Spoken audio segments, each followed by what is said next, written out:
You equated gun deaths to heart disease in your opening statement. Yes, sir. Which is a greater public health problem, gun deaths or heart disease? So heart disease does kill more folks across the United States, largely in the About end of their life. 700,000? Mm-hmm. Yeah.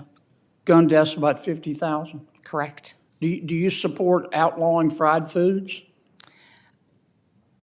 I'm sorry. How does that relate to? Because fried foods contribute to heart disease, don't they? Senator John Kennedy of Louisiana refuses to let a gun violence witness hide behind medical credentials, media appearances, and carefully rehearsed talking points. In one of the most direct and devastating Senate exchanges in recent memory, Kennedy asked the questions that the mainstream gun violence debate has been carefully avoiding for decades. Why has Chicago become what Kennedy calls America's largest outdoor shooting range? Why did the Philadelphia District Attorney drop 47% of all illegal firearms cases in the city? Why did the Los Angeles District Attorney refuse to prosecute sentencing enhancements for gang gun crimes? Why did the New Mexico governor suspend the constitutional right to bear arms by executive order? And if gun deaths and heart disease are equivalent public health crises, as the witness claimed in her opening statement, does that mean the government should outlaw fried foods? Let's dive into the main video. Thank you, Mr. Chairman. Dr. Rainey, welcome first. You are an ER doc, is that right? Okay. Correct. And understand you've been on television a lot? A fair amount. Yes, ma'am. And I understand you built a home television studio, is that right? That's a bit of an exaggeration. I had a laptop on a stool. Your husband didn't build you a home studio? He did not build me a home studio, no. Okay. Let me ask you this. Why do you think that Chicago has become America's largest outdoor shooting range? Do you think it's because of Chicago citizens who have no criminal record, but who have lawfully a gun in their home for protection or perhaps for hunting? Or do you think it's because of a finite group of criminals who have rap sheets as long as King Kong's arm? So Mississippi, Louisiana, and Missouri actually have higher firearm death rates. Obviously, there's certain... What about Chicago? So I don't live in Chicago. It's not my primary area of research. You don't have an opinion on that? I think there's easy access to firearms combined with environmental conditions, lack of great education. There have actually been studies showing that when you green vacant lots and repair abandoned buildings in urban neighborhoods, you see decreases in gunshots, in violence, as well as in stress and depression in the neighborhoods around them. No disrespect, Doc, but that sounds a lot like word salad to me. Let me ask you this. In September of this year, our New Mexico governor issued a public health emergency order, and she suspended the right to bear arms in Albuquerque and the surrounding county. Do you support that? I do not. What I do support is the work that New Mexico has done do you support that? No. You don't? Okay. Let's see.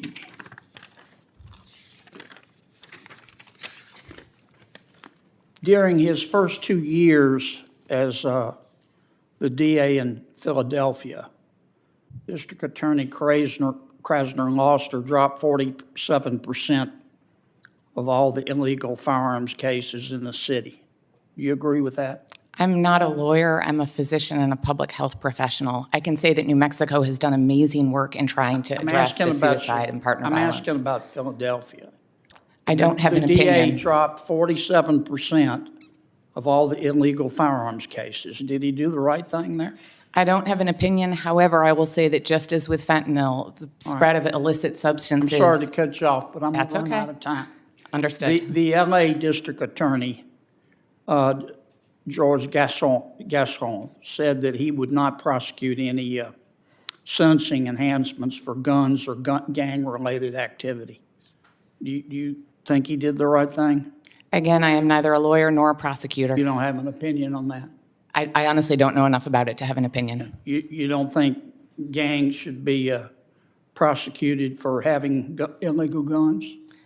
I'm neither a lawyer nor a prosecutor, and that's not my area of But research. yet you want to take guns away I've never said that I want to take guns from away. law-abiding citizens.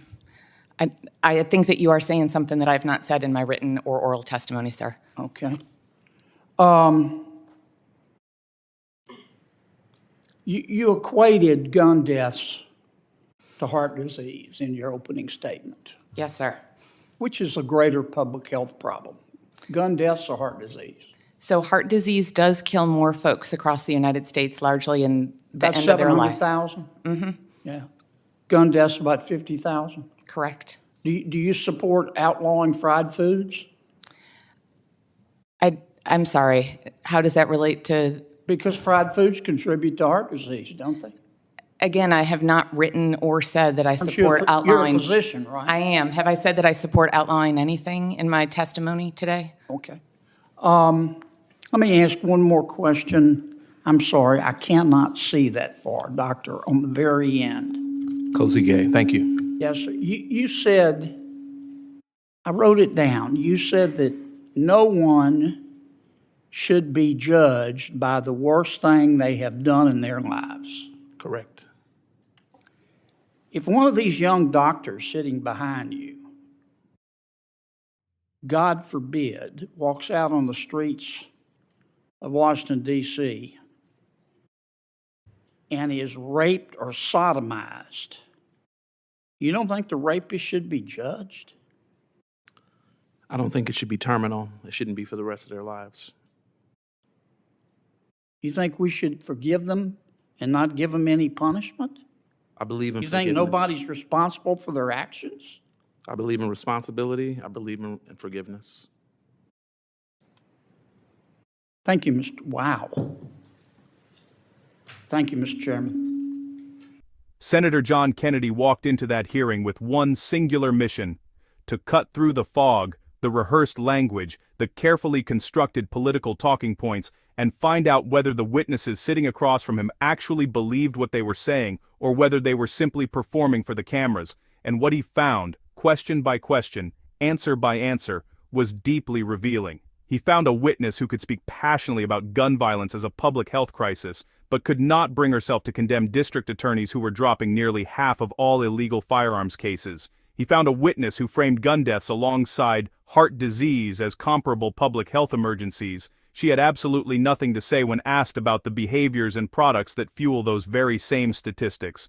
He found a witness who talked about accountability and responsibility in broad, sweeping terms, but struggled enormously when asked to apply those same principles to specific, real-world criminals committing real-world violence against real people in real American cities.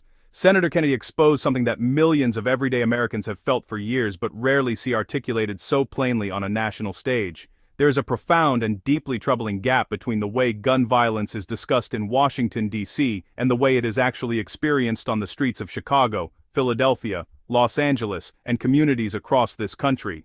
Kennedy reminded every viewer watching that the conversation about gun violence cannot begin and end with the law-abiding citizen. It must, without apology and without retreat, also include the criminal, the repeat offender, the gang member, and the prosecutors who choose, deliberately, not to hold them accountable. That is not a radical position. That is common sense. And on that day, in that chamber, Senator Kennedy was its most fearless champion.